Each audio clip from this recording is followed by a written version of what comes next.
E hoje eu vou falar sobre como melhorar as taxas dos seus exames e surpreender os médicos. Nessa aula introdutória, eu vou falar sobre esteatose hepática, sobre emagrecimento, ganho de massa magra, sobre como melhorar as taxas dos exames de colesterol, triglicérides, a glicemia, que seria a glicose no sangue ou o vulgo açúcar no sangue, anemia. Consequentemente, vou falar sobre o tratamento para o sobrepeso, para a obesidade, para a gordura no fígado, a síndrome metabólica, que são várias doenças crônicas ao mesmo tempo, e a inflamação subclínica, aquela inflamação crônica que a gente vai cultivando ao longo dos anos da nossa vida. Então, presta muita atenção, faça suas anotações, porque a aula de hoje está recheada de muito conteúdo bom. Então, vamos lá. Primeiro, eu gostaria de começar falando sobre a glicemia. Um exame, né, que praticamente todos os médicos pedem para saber como que está a taxa de glicose no seu sangue. O que é a glicose? A glicose é a menor partícula do carboidrato e pode ser de qualquer alimento, tá? Não necessariamente apenas dos carboidratos. Quase todos os alimentos tem carboidrato na sua composição. Então, as frutas têm carboidrato, alguns legumes, né? Os cereais, as leguminosas, que são os feijões, né? Basicamente, as raízes, aí a gente pode falar de batatas, de mandioca ou inhame, mandioquinha ou batata baroa, cará, inhame, a tapioca, que é um derivado da mandioca, enfim, tudo isso é carboidrato. Agora, tem muita diferença entre os carboidratos. Mas o que eu quero focar aqui é que quando a gente consome um alimento que tem carboidrato na sua composição, ele vai ser digerido, vai ser quebrado até a sua menor partícula, que é a glicose, ok? A glicose, quando ela é absorvida lá no nosso intestino e entra na nossa corrente sanguínea, ela não pode ficar lá, porque a glicose ela é altamente tóxica, ela é altamente oxidante, ela vira um radical livre. Tudo que a gente menos quer na vida é ter radical livre solto no sangue. Por isso que é muito importante a gente prevenir, tratar e até mesmo curar a resistência à insulina ou o diabetes, né, do tipo 2, principalmente, que é aquele que a gente cultiva durante a nossa vida inteira através de hábitos diários, principalmente pela alimentação. Então, só para vocês saberem, olha uma informação extremamente importante. O Brasil, ele é o maior, na verdade, o quarto maior país do mundo em número de diabéticos. Então, é uma questão de saúde pública, tá? Nós somos 40 milhões de pré-diabéticos, tá? Então, possíveis pacientes que vão se tornar diabéticos. Então, eu quero mostrar uma figura aqui para vocês muito interessante, para vocês verem, né, como que está a prevalência do diabetes no mundo. Então, vamos lá. Olha que interessante, gente. Isso é uma estimativa, né, de quantos diabéticos teremos em 2040. Esse é um dado, tá, de 2015, mas eles fizeram uma previsão de como estará em 2040. Olha, a gente aqui na América do Sul, né, e na América Central, em 2040 seremos 48,8 milhões de pessoas com diabetes, tá? Enfim, é um número muito alarmante e extremamente alto. Por isso que a gente precisa prestar muita atenção na resistência à insulina e no diabetes, para prevenir, para que não progrida essa doença. E se você já tem o diabetes, você continua precisando se cuidar, porque quanto mais você se cuidar, melhor será a sua qualidade de vida. Os seus anos de vida, né, futuramente, você vai conseguir aproveitar muito mais, o seu corpo vai ter mais saúde, você vai ter mais disposição. E aí, por que controlar? Né? Porque é um perigo oculto, gente. É uma doença que não tem sinais e nem sintomas. Este é o grande perigo do diabetes. As pessoas acham que só tomar o remédio, o medicamento, o hipoglicemiante, já resolve o problema. Mas não é assim. A gente precisa ter hábitos de vida saudáveis. E por quê? Olha aí, eu vou mostrar outra figura agora para vocês entenderem por que que nós devemos controlar a glicemia. Por quê? Se a gente controlar os níveis de açúcar no sangue, a gente vai reduzir as complicações de incidências de neuropatias, ou seja, doenças que acontecem lá no nosso sistema nervoso, no nosso cérebro, como o derrame, por exemplo, o AVC, né, o AVE. E aí, também vamos diminuir em 33% a incidência de problemas renais lá no nosso rim. Sim, se a gente não controla a glicemia, a gente está prejudicando os nossos rins. A gente vai diminuir em 25% a incidência de complicações nos vasos, como, por exemplo, tromboses, né? Doenças vasculares. Vamos diminuir 24% a incidência de catarata. Então, a nossa visão vai permanecer mais saudável se a gente controla a glicemia. Incidência de cegueira é diminuída em 21% e a incidência de infarto em 16%. E algo que eu queria chamar a atenção aqui para vocês é o seguinte: quando a gente controla a glicemia também, quando a gente diminui a glicose no sangue, aquele açúcar no sangue, a gente também protege os nossos ossos, né? A gente também previne o aparecimento da pressão alta, tá? Porque quanto mais glicose solta lá no nosso sangue, maior a retenção de sódio. E com isso, maior a retenção hídrica, que é aquele acúmulo de água pelo corpo todo, que vai favorecer o aparecimento da hipertensão arterial ou da pressão alta. Então, assim, são inúmeros fatores do porquê nós precisamos melhorar a nossa glicemia. Então, o médico vai pedir ali a glicose no sangue, glicose em jejum, vai pedir a hemoglobina glicada, que na verdade é a quantidade de glicose do seu sangue dos últimos 3 meses ou 120 dias, vai pedir a sua insulina, basicamente esses 3 exames, tá? E aí a gente precisa entrar na normalidade, tá? Por quê? A insulina é o hormônio que o nosso pâncreas produz para colocar toda essa glicose, esse açúcar no sangue, para dentro das células. Uma vez que essa glicose sai do sangue, né, sai do plasma e entra na célula, ela vai ser fonte de energia, ok? E aí não vai ser mais pró-oxidativa, não vai ser mais um radical livre que vai contribuir para o envelhecimento celular, né? E esses radicais livres estão diretamente associados à inflamação crônica subclínica que eu já falei hoje aqui na aula, né? Que é aquela inflamação que vai favorecer muitas doenças, inclusive o câncer, tá? Doenças crônicas, aquelas doenças que a gente vai cultivando ao longo das nossas vidas. Então, quando a gente tem esse excesso de insulina no sangue também, não só de glicose, mas de insulina, a gente também propicia o aumento do colesterol, e aí a gente já começa a associar a outras doenças como a hipercolesterolemia ou colesterol alto, como a gente fala comumente, há também o triglicérides ou triglicerídeos alto, né? Também está relacionado com a insulina alta e com a glicemia alta. E aí aumenta o risco, gente, não só para aquelas doenças que eu já falei, mas para a aterosclerose, que é justamente aquele acúmulo de gordura nas nossas artérias, que entopem as nossas artérias, e aí a consequência pode ser um infarto, pode ser um AVC ou um AVE, né, que é o acidente vascular encefálico ou acidente vascular cerebral, vulgo derrame. E aí, gente, a gente pode até causar demência. A diabetes hoje em dia ela é conhecido como o diabetes do tipo 3.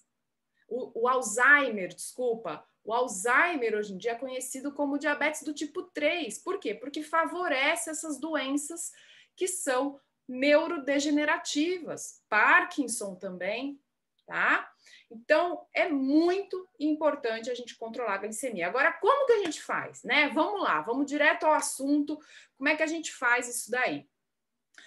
Primeiro, a gente precisa ter disciplina, Então, dicas aí da Nutri para que vocês controlem ao máximo a glicemia de vocês. Uma delas é manter o volume de alimentos das suas refeições constantes. Então, não é interessante você fazer restrições alimentares muito severas ou excessos alimentares. Então, não é para comer nem de menos e nem de mais. A gente precisa ter um equilíbrio e também uma constância no volume de comida para a gente ter uma estabilidade da glicemia no sangue. Tá? O nosso corpo ele gosta de rotina, ele gosta porque ele se prepara. Quando você come as mesmas quantidades, os nutrientes que ele já está acostumado, ele vai se preparar para digerir, absorver, assimilar aqueles nutrientes, tá bom?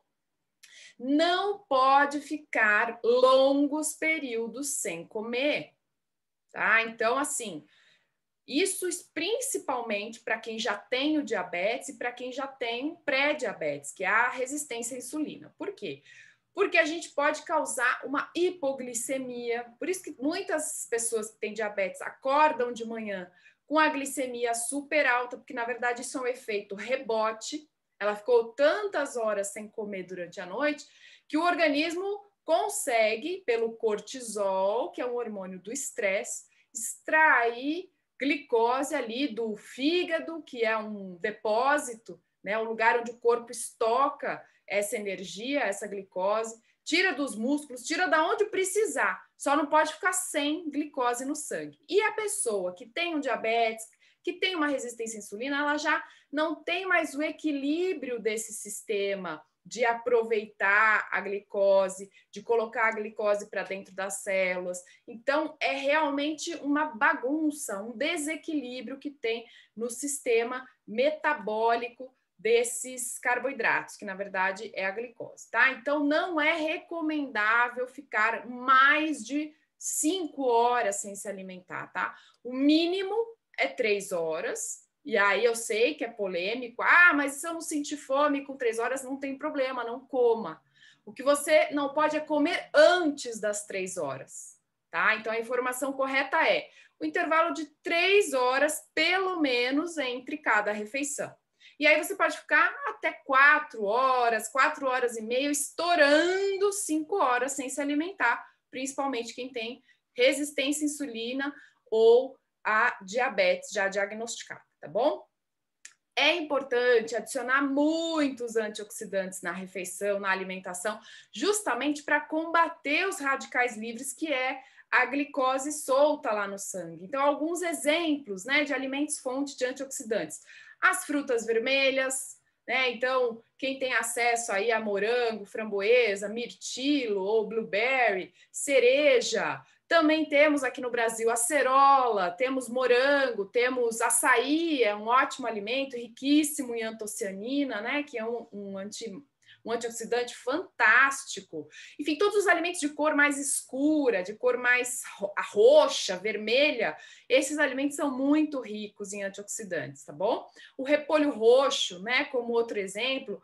Enfim, alimentos fontes de vitamina C também. Então, o limão, a laranja, o kiwi, né? Enfim, alimentos, as folhas verdes escuras, né? Então, a couve, por exemplo, também tem vitamina C na sua composição. Então, vocês percebem que eu estou falando aqui só alimentos in natura? É fruta, é legume, é verdura, é por aí, tá? A alimentação do diabetes, ou para quem quer controlar a glicemia, tem que ter muitas frutas, muitas verduras e muitos legumes, tá bom? Além das castanhas, dos cereais integrais e tudo mais, das leguminosas que vocês já sabem. Vocês precisam se atentar à ingestão de leite de vaca e os derivados do leite de vaca. Por quê? O leite de vaca ele tem um aminoácido que é a leucina.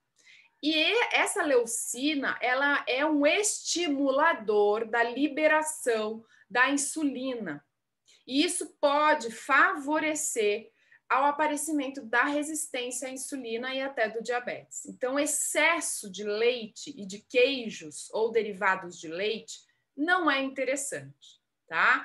Claro, uma vez ou outra, se você não tem nenhuma intolerância, nenhuma alergia, nenhum problema intestinal, nenhuma doença autoimune, não tem hipotiroidismo, não tem síndrome do intestino irritável, não tem síndrome de Crohn, não tem retocolite, não tem artrite, não tem gastrite, não tem quais outras ites, né? Dermatite, aí tudo bem comer de vez em quando um queijinho ali, outro aqui, de preferência os mais curados, aqueles que são mais maturados, tá bom? E que são artesanais. Os processados, jamais, tá bom? E aí, que mais? A prática de atividade física, gente. Isso é fundamental para controlar a glicemia no sangue. Esta é a forma mais efetiva de você retirar naturalmente a glicose que está ali circulante no nosso sangue para dentro do músculo. Porque quando a gente se mexe, quando a gente faz atividade física, o próprio músculo recruta essa glicose, essa energia que está circulante lá no sangue para ele poder usar como fonte de energia mesmo. Então, o melhor antídoto para baixar a glicemia é fazer atividade física, é fazer exercício físico. E precisa ser constante, precisa ser regular. Não adianta fazer uma vez no mês, uma vez na semana. Não, tem que ter uma regularidade. O ideal, 150 minutos por semana, tá bom? É a forma como o corpo vai captar essa glicose e vai usar. Então, se puder fazer exercícios mais aeróbicos, melhor ainda. Bicicleta, caminhada rápida, se conseguir corrida, uma hidroginástica, uma natação, uma intensidade boa. Mas se não conseguir, tudo bem, faça o que é possível, mas faça. Parado é que não pode ficar, tá bom? Tem uma suplementação interessante para quem é diabético, que é o cromo, né? É um mineral, o cromo. O ideal é o picolinato de cromo, ele é fundamental para controlar os níveis de glicose e de insulina no sangue. Ingerir também alimentos fontes de vitamina E, que também é um antioxidante poderosíssimo. Então, alguns alimentos como o abacate, os óleos vegetais, né, o azeite, e as oleaginosas, como as castanhas, as nozes e o amendoim, também são riquíssimos em vitamina E. E o gergelim, tá? O gergelim e também é muito rico em vitamina E, pode usar o tahine, inclusive, que é a pastinha de gergelim. E aí eu já emendo no colesterol, porque vocês viram que está totalmente ligada a nossa glicemia, ou seja, o açúcar no sangue, a glicose no sangue, com o aparecimento de colesterol e de triglicerídeos. Então, quem pensa que colesterol só está alterado porque está exagerando no consumo de gorduras, ou se você acha que o triglicérides ou triglicerídeos está alto porque você está consumindo excesso de gordura, não se engane, isso também pode ser excesso de carboidrato, principalmente dos carboidratos simples, açúcar, doces, sobremesas, refrigerantes, bebidas como, por exemplo, sucos, né, concentrados, esses sucos industrializados, suco de caixinha, não estou falando de suco natural, não, tá? Suco da fruta, principalmente com bagaço, é ótimo, porque fruta tem muita vitamina, tem fibras, tem minerais que são antioxidantes, enfim, é tudo de bom. Ah, é para comer só? É para tomar só suco? Não. Obviamente que comer a fruta é melhor porque tem mais fibras ainda. Mas o suco natural não é igual ao suco de caixinha que eu estou falando, que são esses sucos concentrados, que tem um monte de açúcar na composição. Alimentos industrializados e ultraprocessados de modo geral, que tem muito açúcar escondido, então tem maltodestrina, tem xarope de glicose, xarope de glucose, tem a frutose, ou xarope de frutose. Então, tudo que é produto industrializado, ultraprocessado, vai ter muito carboidrato simples, tá bom? Massas com farinha refinada branca, pães, né, de farinha branca, biscoitinhos, bolachinhas, enfim, tudo isso é muito rico em carboidrato e deve ser evitado. Mas vamos entender o que é o colesterol? Muito bem, o colesterol, ele é um tipo de gordura, e gorduras, de modo geral, podem receber vários nomes dentro da nutrição. Então, quando eu falo lipídios, quando eu falo gorduras, quando eu falo óleos, quando eu falo ácidos graxos e colesterol, na verdade, a gente está falando do mesmo grupo, tá? De nutrientes, de substâncias. Elas são parecidas entre elas, mas tem algumas diferenças e é importante você saber a diferença para escolher melhor os seus alimentos, para compor a sua dieta com aquelas gorduras que não vão favorecer o aumento do colesterol. Pelo contrário, vão até ajudar a diminuir o colesterol ruim, que seria o LDL, e a aumentar o colesterol bom, que seria o HDL, tá? Então, vocês já repararam ou não, mas a Nutri aqui vai falar para vocês, que pessoas que têm o colesterol HDL alto é muito bom. Claro que não pode ser muito alto, né? Senão tem alguma coisa errada. Mas dentro dos níveis lá, dos valores de referência, se tiver mais para alto do que para médio baixo, isso é ótimo. Por quê? Porque é justamente o colesterol que é saudável, que vai, inclusive, ser um fator aí que vai impedir os eventos cardiovasculares, as doenças cardiovasculares, tá? E geralmente as pessoas que praticam atividade física é que têm um HDL alto. Por que será? Né? Então, olha como a atividade física é muito mais efetiva do que um remédio, um medicamento propriamente dito, tá?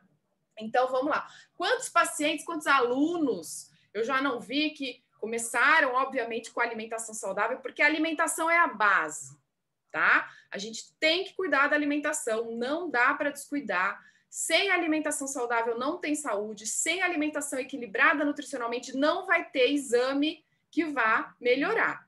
Então, além da alimentação, se você faz atividade física, quantos alunos, quantos pacientes eu já vi que deixaram até de tomar medicamentos porque passaram a praticar atividade física e comer saudável. Gente, isso é extremamente possível e está super ao alcance de todas as pessoas, tá bom?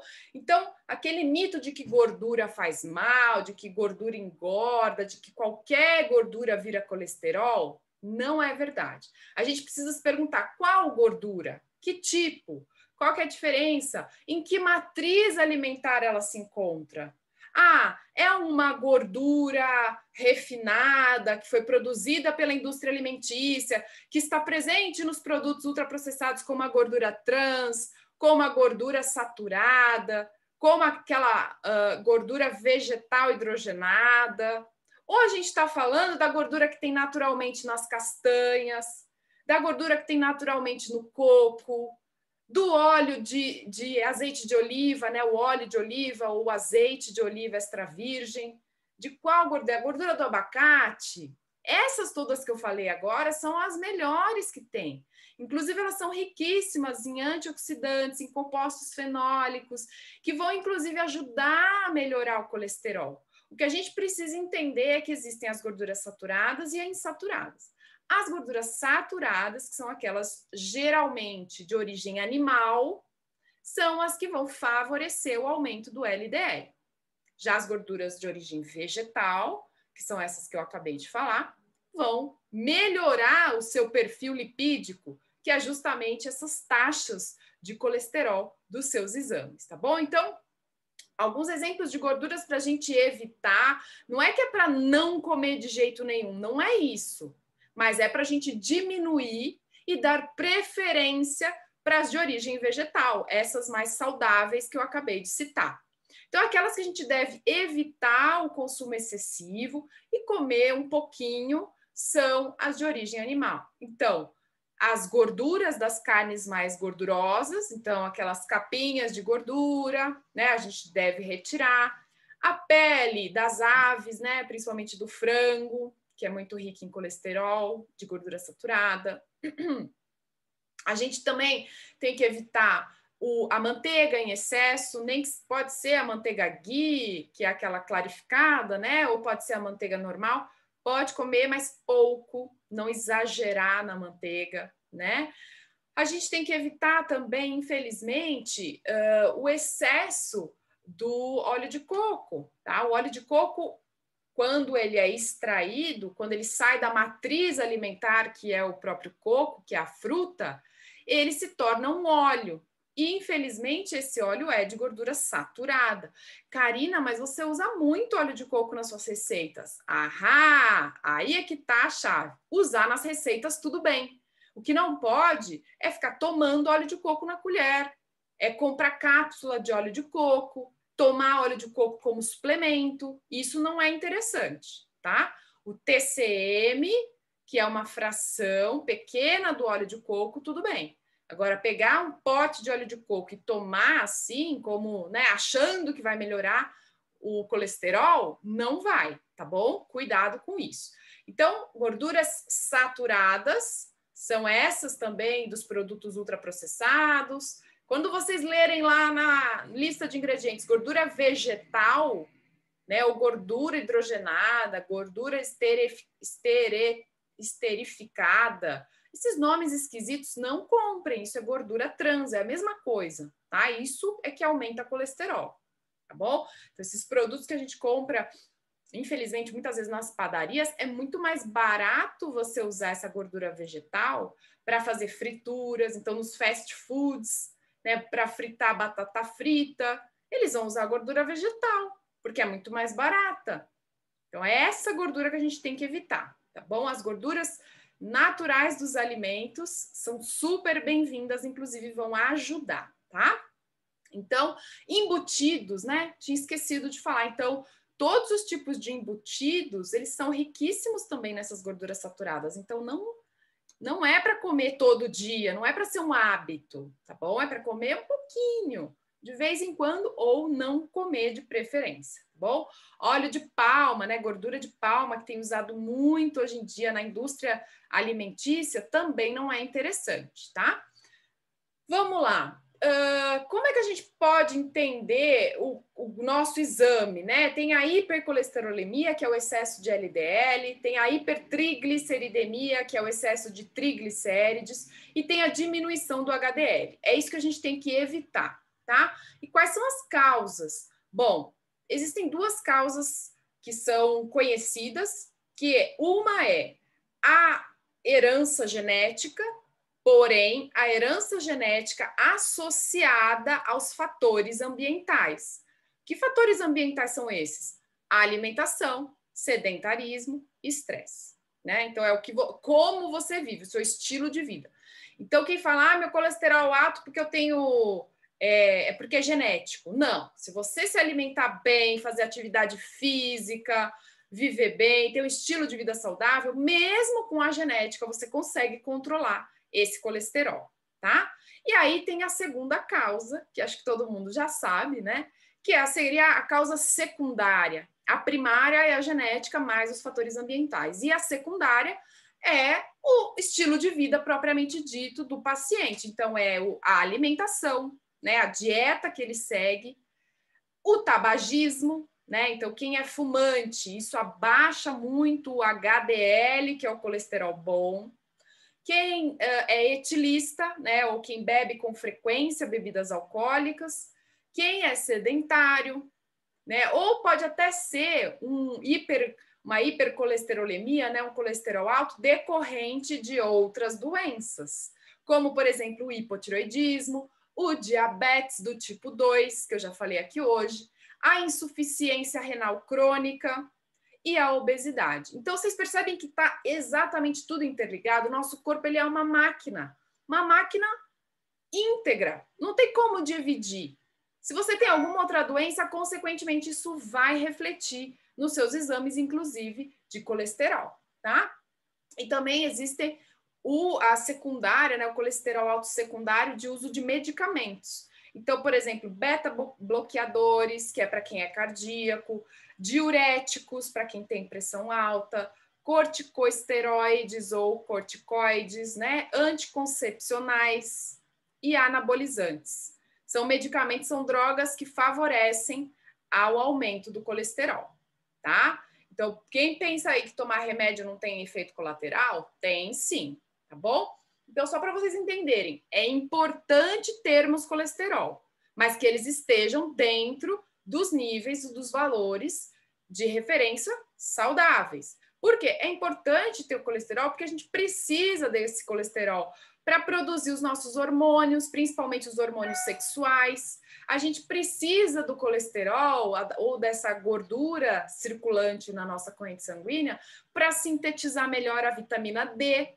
A vitamina D hoje em dia é tão importante para a nossa imunidade, para tantas outras doenças, né? É uma vitamina de extrema importância, até considerada um hormônio. Então, a gente precisa ter um colesterol também para ajudar na produção, na sintetização dessa vitamina D a nível endógeno. A gente precisa de colesterol para produzir as nossas enzimas, sejam os sucos digestivos ou sais biliares, né? Para ajudar, inclusive, na digestão de outras gorduras que a gente vem a comer, a consumir. A gente tem gordura e colesterol nas nossas membranas celulares. Então, todas as células do nosso corpo precisa ter gordura na sua membrana, né? Então, a gente também não pode ficar demonizando a gordura, tá? Mas é como eu falei, precisa priorizar as de melhor qualidade e saber fazer as melhores escolhas, bom? Então, vamos lá. O que eu preciso que vocês atentem-se? Não adianta diminuir a ingestão de gordura da dieta, retirar totalmente como se fez antigamente.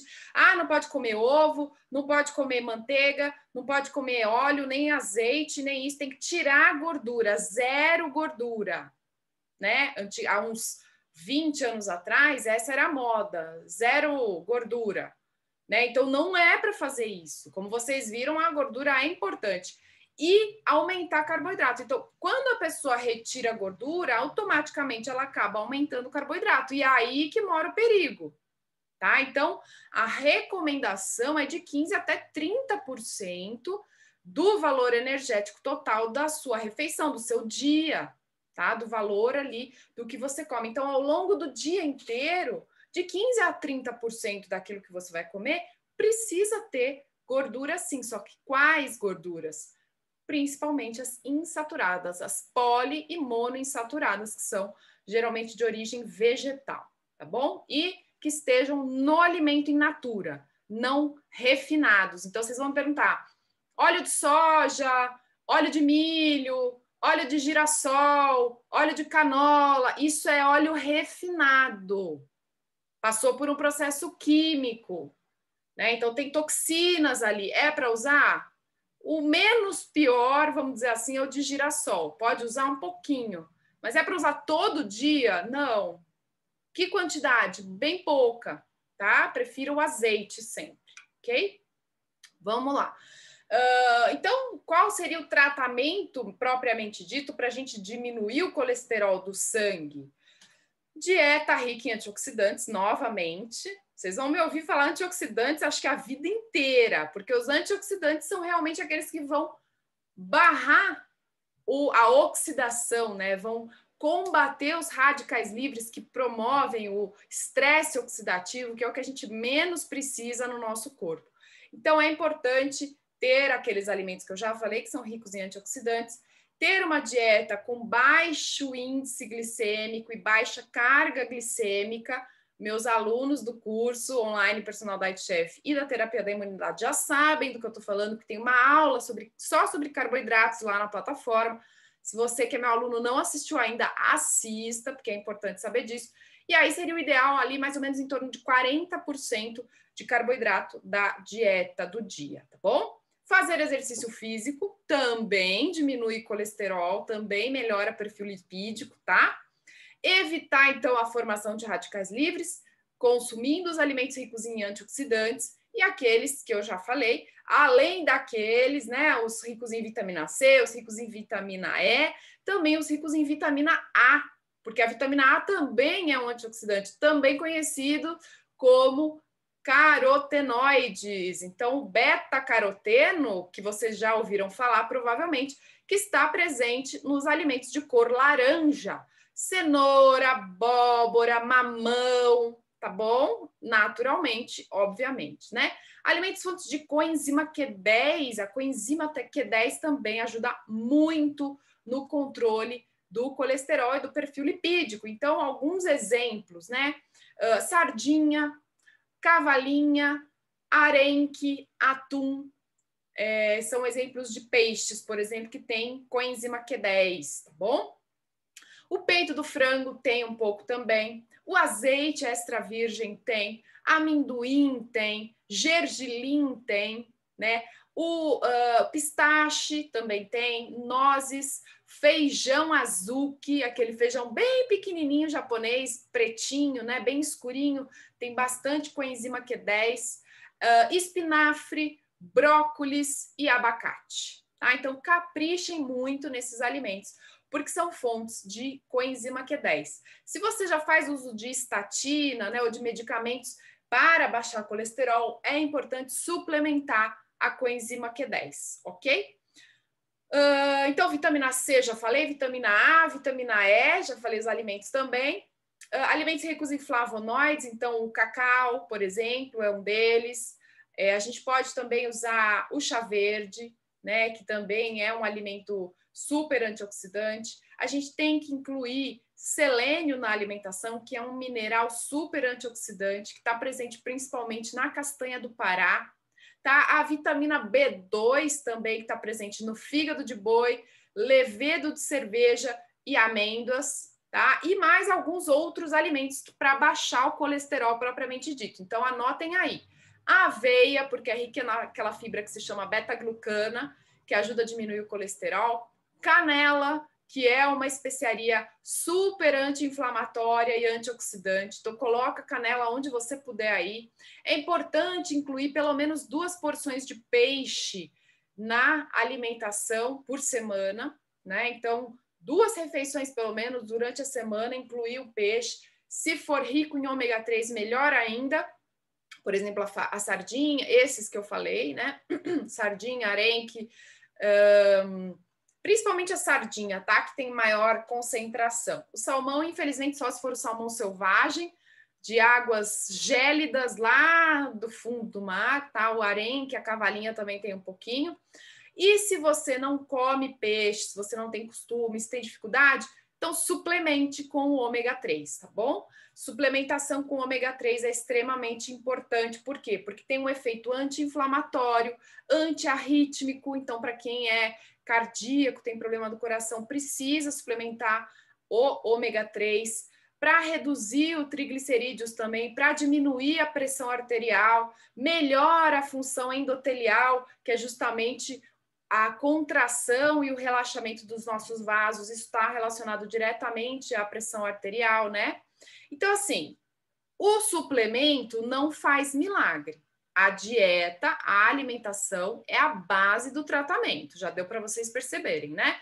Mas, claro, alguns suplementos podem ser muito interessantes no tratamento. A astaxantina também, que é o óleo de krill, que é um crustáceo, né, pequenininho, encontrado só lá na Antártica. É um suplemento caro, mas ele tem efeitos muito bons, já estudos científicos comprovando que tem um efeito sobre o colesterol fantástico. Abacate também, justamente porque ele tem, além dos fitoesteróis, que são aquelas fibras que vão sequestrar o colesterol da alimentação e não vão deixar que você absorva. Então, esse colesterol, esse excesso de gordura saturada, por exemplo, vai sair pelas fezes, além de ter os fitoesteróis. O abacate tem a glutationa, que é um antioxidante também fantástico no combate aos radicais livres e ao estresse oxidativo, tá bom? Ele rejuvenesce as células, vamos falar dessa forma, ok? Muito bem. A gente precisa colocar muito azeite, tá? Então, priorize o azeite, porque ele tem compostos fenólicos que têm ação antioxidante, tem ação anti-aterogênica, ou seja, vai impedir aquela agregação plaquetária que vai formar aquelas placas nas nossas artérias, que vai entupir a artéria. O azeite também é antitumoral, então quem tem câncer, quem já teve, né, ou quem tem familiar que tem, precisa usar azeite. Pode usar azeite para cozinhar, pode usar o azeite para temperar, tá bom? Não tem problema. Tem ação anti-hipertensiva também, aumenta a atividade imunológica e reduz o LDL, tá bom? Gergelim, como eu já falei, além de ter a vitamina E, tem as lignanas, que são fibras que ajudam a diminuir a absorção do colesterol, também tem compostos fenólicos. E, curiosidade, o gergelim torrado é melhor porque aumenta a quantidade de compostos fenólicos, tá bom? Então, priorize, se puder, o gergelim torrado. Por isso que eu sempre falo para os meus alunos, né? Dá uma tostadinha ali na frigideira rapidamente no seu gergelim para a gente aumentar os compostos fenólicos dele, tá bom? Ervas e especiarias, gente, quanto mais melhor, principalmente alecrim, sálvia, louro, gengibre, cúrcuma. São especiarias e ervas riquíssimas em antioxidantes, em compostos fenólicos, compostos bioativos que justamente combatem esse estresse oxidativo, tá? Chá verde, chá de hibisco também ajuda bastante na redução do colesterol. A linhaça, porque ela também forma uma goma lá no nosso intestino, né? Uma mucilagem que vai, inclusive, dificultar a absorção desse colesterol. É como se ela sequestrasse o colesterol. E aí a gente não tem problema de aumentar o colesterol excessivamente, tá bom? Chá verde, abacaxi, cítricos, frutas cítricas, frutas vermelhas. E aí caprichar em fibras solúveis. Aonde que a gente encontra fibras solúveis? Alcachofra, a gente pode... Fibras, todos os alimentos que são fontes de fibras, eles têm fibras solúveis e insolúveis. As solúveis são aquelas fibras que a gente não absorve, que a gente não digere, que vão ajudar, inclusive, no funcionamento intestinal, também vão ajudar a não absorver tanto a gordura saturada, o colesterol, mas os fitoesteróis, que são essas fibras mais solúveis, que a gente chama, a gente tem que aumentar bastante quando a gente está com o colesterol alto. Então, por exemplo, no brócolis tem bastante, na cenoura, no repolho, né? Então, a gente consegue também nos alimentos vegetais, obviamente, porque fito é planta, então tudo que vem de planta é fitoesteróis, são essas fibras que vão ajudar a sequestrar esse colesterol, tá bom?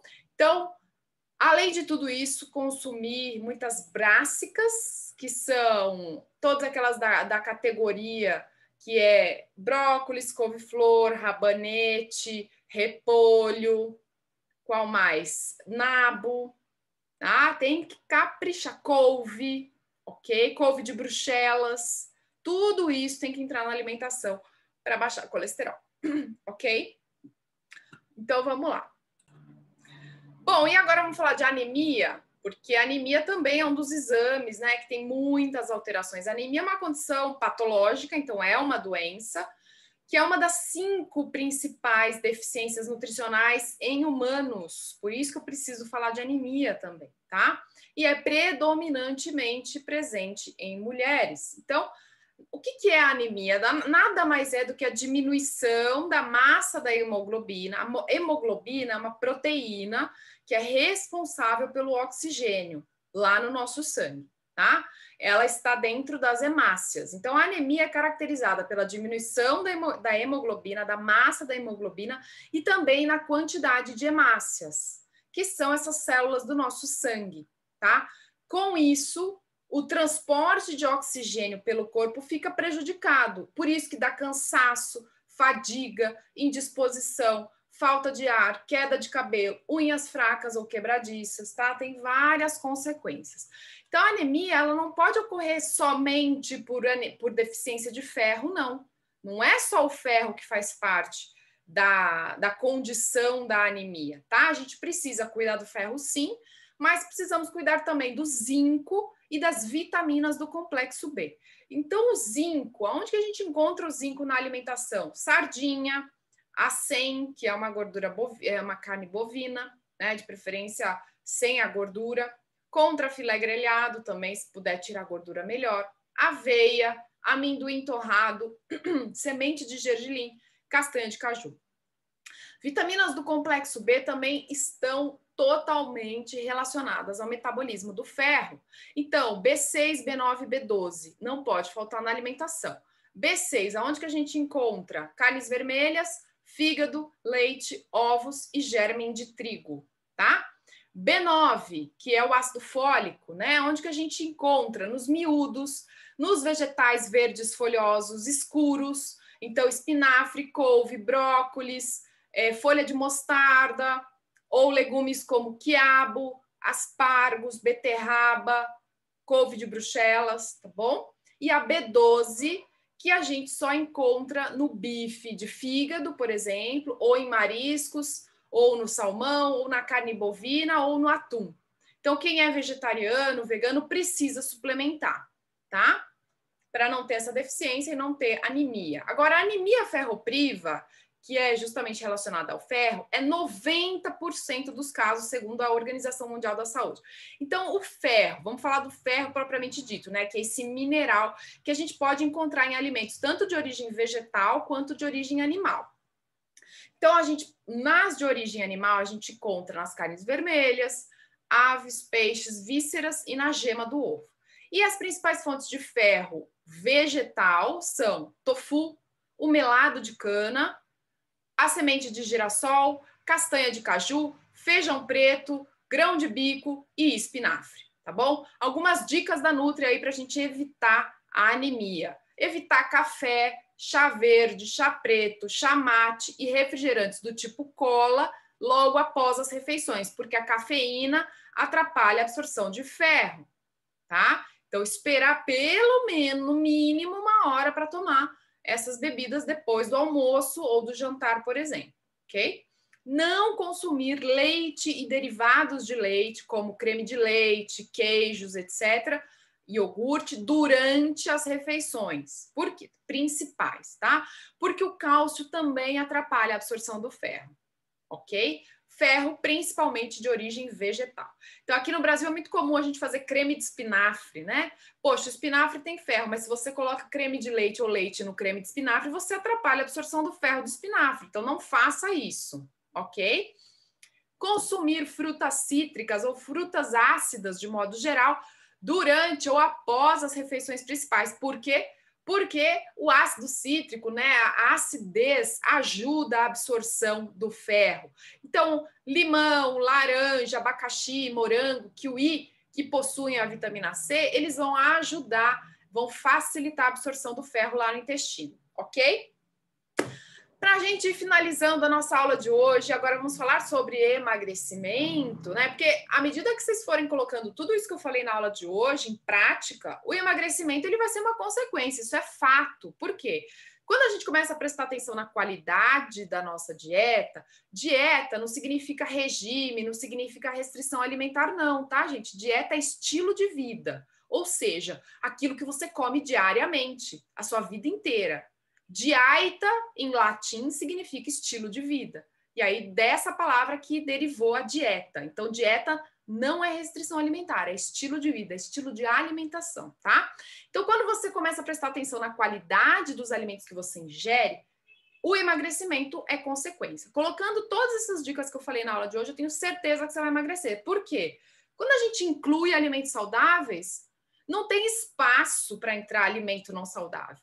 Que a gente tem que comer tantos alimentos saudáveis, como todos esses que eu falei na aula de hoje, que acaba que você não vai ter nem a opção de pensar, mas no almoço, então eu vou comer. Não, seu almoço já vai ter que ter um monte de salada, de verdura, de leguminosas, que são os feijões, de cereais integrais, que são ricos em vitaminas do complexo B. Você entendeu? A hora que você come um pratão ali de comida de verdade, quando que você vai conseguir comer depois, sei lá, uma sobremesa gigantesca? Não cabe, né?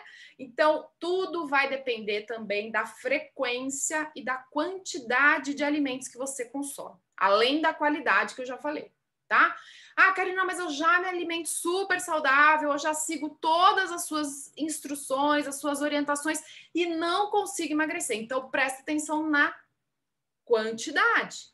Porque não é porque você está comendo super saudável que você pode fazer um pratão de comida, toda a refeição, e ficar beliscando o dia inteiro. Lembra que eu falei que é no mínimo 3 horas de intervalo, sem comer nada entre uma refeição e outra? Tá? Então, é quantidade e frequência. E isso tem que prestar atenção também, além da qualidade, tá bom? Então, é o seguinte, Presta atenção na quantidade de comida que você está ingerindo, na qualidade de qual é a qualidade dos alimentos que você está escolhendo, quanto tempo de intervalo entre uma refeição e outra, se você está fazendo atividade física, porque não tem como emagrecer se você não se mexer. Até você pode emagrecer um pouco no começo, mas vai ter uma hora que você vai estacionar. Porque a gente precisa falar dessa relação do gasto energético com a taxa metabólica basal. Espera aí que eu vou explicar. Gasto energético é quanto a gente gasta de energia durante o dia. Para eu dar essa aula, para eu pensar, para eu falar, para eu correr, para eu cozinhar, para eu fazer todas as minhas atividades diárias. E a taxa metabólica basal é aquilo que o meu corpo gasta de energia se eu ficasse paradinha, dormindo ali, só respirando, o coração batendo, o rim infiltrando, né? O sangue circulando, a gente já gasta uma quantidade de energia para fazer isso. Mas quanto maior o seu gasto energético, além da taxa metabólica basal, mais você vai usar aquela energia em excesso que está acumulada nos seus tecidos adiposos, nos seus adipócitos, né? Nas células de gordura, ok? Então, precisa se mexer e precisa seguir essas dicas que eu dei para conseguir o emagrecimento efetivo. E agora, por fim, como fazer, então, para emagrecer e ganhar massa magra ao mesmo tempo? E ganhar músculo? Como é que a gente faz? Jamais fique longos períodos sem comer. Jejum de muitas horas, o seu corpo vai retirar, sabe da onde energia? Do fígado e do músculo. Porque os nossos músculos também seguram, também são estoque de energia. Se você fica muito tempo sem comer, faz jejuns intermináveis, né? Aí você não vai conseguir formar massa magra, tá? Agora, também precisa se atentar à quantidade de proteínas da dieta, tá? Principalmente as pessoas mais idosas, elas acabam pecando um pouco na quantidade de proteína da alimentação. A gente acaba errando. Os meus alunos têm uma aula só de proteínas lá na plataforma, tá bom? Então, assistam a aula para entender a quantidade de proteína que você precisa, fazer lá o cálculo para saber quanto de proteína você precisa ingerir, quanto de cada alimento, fonte de proteína você precisa colocar na dieta. Então, assim, o ideal é colocar proteína em todas as refeições do seu dia. Café da manhã, almoço, jantar. E, se realmente estiver ativa fisicamente, fazendo musculação, fazendo exercício, quiser ganhar massa magra, também colocar proteína nos lanches intermediários. Quiçá até usar um suplemento proteico, né? Um whey protein de boa qualidade, ou até mesmo uma proteína vegana, uma proteína vegetal. É interessante, sim, tá bom? Muito importante cuidar do intestino. Por quê? Se a gente não está com a saúde intestinal boa, se a gente tem uma disbiose, seja ela bacteriana ou fúngica, o que é uma disbiose? É o desequilíbrio dessas bactérias, desses fungos que habitam o nosso intestino, tá? Que tem uma colônia lá que ajudam, inclusive, na absorção dos nutrientes. Se você não tem intestino saudável, se a sua microbiota intestinal está totalmente desregulada, que é caracterizada como disbiose, a absorção desses nutrientes não vai ser efetiva. E você não vai conseguir fazer massa magra, formar músculo, tá bom? Última dica para quem quer aumentar massa magra: dormir, descansar, repousar. Dormir no mínimo 7 horas por noite, de preferência ininterruptamente. Ter uma qualidade de sono maravilhosa, tá bom? Então, assim, descanse, isso faz parte, repouse, tá bom? Então, essas foram as dicas da Nutri de hoje. Espero que vocês tenham gostado.